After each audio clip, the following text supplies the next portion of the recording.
Shalom Bapak Ibu Jemaat Tuhan yang saya kasihi, dimanapun Anda berada, Anda yang sedang menyaksikan channel YouTube ini, saya sangat bersyukur. Saya berdoa biarlah Anda selalu diberkati Tuhan dan makin bertumbuh secara rohani. Dan saya juga boleh menjadi berkat untuk terus menyampaikan firman Tuhan bagi Bapak Ibu Saudara. Puji Tuhan Bapak Ibu. Di pagi ini tema yang akan saya sampaikan adalah diperbudak hawa nafsu. Tema pada pagi hari ini adalah diperbudak hawa nafsu. Mari kita akan membaca di dalam surat 1 Petrus pasal yang pertama ayat yang ke-14 sampai 16. Demikianlah firman Tuhan. Hiduplah sebagai anak-anak yang taat, dan jangan turuti hawa nafsu yang menguasai kamu pada waktu kebodohanmu. Tetapi hendaklah kamu menjadi kudus di dalam seluruh hidupmu, sama seperti Dia yang kudus yang telah memanggil kamu. Sebab ada tertulis, kuduslah kamu sebab aku kudus. Bapak Ibu, menurut sebuah laporan kantor berita Reuters di Stockholm, Swedia, sudah lama mereka ternyata telah mendeklarasikan apa yang namanya seks yang bebas dan tanpa ikatan. Dahulu apa yang mereka anggap ini sebagai sebuah perzinahan, tetapi sekarang mereka menganggap itu semua adalah hal yang wajar dan lumrah, bahkan diizinkan, diperbolehkan di antara para remaja.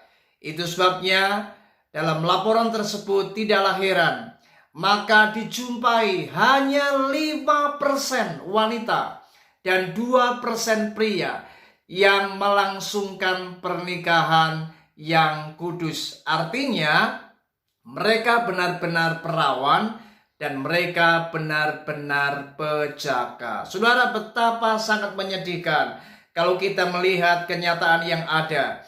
Ini bukan hanya terjadi di Swedia, tetapi dimanapun kita telah mendengar bagaimana apa yang namanya seks bebas, apa yang namanya kehidupan yang sudah dikuasai oleh hawa nafsu dan kedagingan ada di mana-mana. Dan ini memang menjadi kenyataan. Saudara, betapa sangat menyedihkan.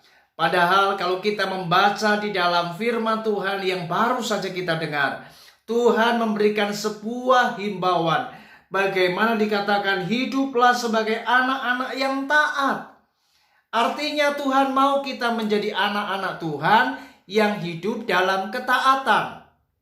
Tetapi kenyataannya Bapak Ibu, ada banyak orang berpikir untuk menjadi taat, hidup di dalam kebenaran, melakukan agar firman Tuhan itu sesuatu yang mustahil.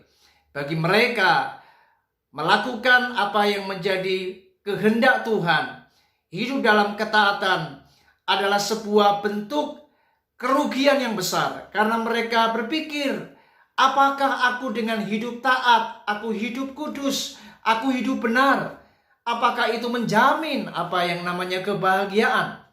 Dan mereka berpikir semuanya itu tidak akan mungkin bisa terjadi. Itu sebabnya tidaklah heran ada banyak orang kemudian akhirnya tenggelam di dalam kehidupan yang keluar dari jalur firman. Saudara, inilah yang sangat menyedihkan. Kecenderungan manusia, di mana ketika manusia sudah jatuh di dalam dosa, maka mereka hidup di dalam kehidupan yang diperbudak oleh hawa nafsu. Maka dari itu firman Tuhan berkata, dikatakan jangan turuti hawa nafsu yang menguasai kamu pada waktu kebodohanmu. Ada banyak orang yang tidak sadar. Mereka sedang terikat. Mereka sedang dibelenggu. Mereka sedang diperbudak oleh hawa nafsu. Mereka berpikir ketika mereka dapat memuaskan segala hawa nafsu mereka, keinginan daging mereka, inilah sumber kebahagiaan sejati. Padahal mereka tidak sadar, saudara, apa yang sedang mereka lakukan memang itu sesuatu yang memuaskan secara daging. Mereka benar-benar dipuaskan secara apa yang mereka benar-benar inginkan, apa yang mereka butuhkan. Tetapi sebenarnya itu semua adalah merupakan kebahagiaan yang semu, bahkan berujung kepada sebuah kehancuran dan juga berakhir kepada kebinasaan. Saudara, betapa sangat disayangkan ada banyak orang yang tidak mau hidup di dalam kebenaran. Mereka tenggelam dalam hawa nafsu. Mereka lebih memilih untuk mengumbar kedagingan mereka, dan mereka dikuasai oleh apa yang namanya keinginan daging. Dan tanpa sadar mereka sedang melakukan sebuah kebodohan. Saudara, firman Tuhan mengajak kepada kita agar kita harus hidup dalam kehidupan yang taat. Kita harus menjadi anak Tuhan yang taat. Sebab Allah memanggil kita untuk hidup di dalam kebenaran, hidup dalam kekudusan. Itu sebabnya firman Tuhan berkata, "Kuduslah kamu sebab aku kudus." Tuhan memanggil kita untuk hidup dalam kekudusan, Bapak Ibu. Memang hal ini tampaknya sesuatu yang mungkin bagi kebanyakan orang ini sebuah pengekangan. Karena bagi orang-orang yang lebih menyenangi akan kehidupan dosa, mereka berpikir hidup kudus adalah kehidupan yang tidak menyenangkan. Itu sebuah pengekangan. Mereka tidak dapat hidup bebas, dan mereka menganggap ini sebuah kerugian yang besar. Sudah, tapi mereka tidak sadar bahwa sebenarnya kehidupan yang kudus, ketika kita hidup dalam ketaatan, maka sebenarnya itulah kunci kita menemukan kebahagiaan yang sejati. Bahkan bukan hanya itu, ketika kita mau hidup taat, ketika kita mau hidup kudus, maka itulah kunci di mana kita menikmati berkat Tuhan yang luar biasa. Saudara, mari kita bersyukur kalau hari ini Tuhan mengajak kita, Tuhan mengajar kita untuk kita hidup dalam ketaatan. Kita menjadi anak-anak Tuhan yang hidup dalam kekudusan. Itu sebabnya mari hari ini apapun ajaran, peringatan, teguran, nasihat, kita harus bersyukur karena itu semua adalah bukti Tuhan mengasihi kita. Dan itu adalah sebuah kunci di mana kita kelak akan mengalami berkat-berkat yang rohani. Saudara, mari hari ini belajarlah hidup taat, belajarlah hidup kudus. Mari jika hari ini Anda sedang terikat kepada dosa, Anda sedang diperbudak oleh hawa nafsu, mari hari ini datang kepada Yesus. Mari akui setiap kelemahanmu.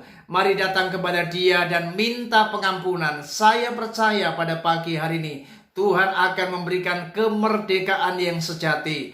Dan kita akan benar-benar mengalami kemenangan, kelepasan. Sehingga kita tidak akan diperbudak oleh hawa nafsu, tapi kita akan ditawan oleh Roh. Sehingga hidup kita dipimpin oleh Roh. Hidup kita berada di jalur yang benar, dan kita melakukan kehendak Tuhan dan menyukakan hati Tuhan. Kiranya renungan pada pagi hari ini memberkati saudara, agar saudara senantiasa sadar bahwa jangan lagi kita hidup diperbudak oleh hawa nafsu. Mari jangan kita hidup dalam kebodohan, tapi mari kita hidup sebagai anak-anak Tuhan yang taat, hidup dalam penyangkalan diri, hidup mau benar-benar membayar harga. Karena ketika kita taat, kita mau hidup kudus di hadapan Tuhan, maka kita pasti akan mengalami damai sejahtera, sukacita, kebahagiaan, dan kita pasti diberkati Tuhan. Tuhan Yesus memberkati kita. Shalom.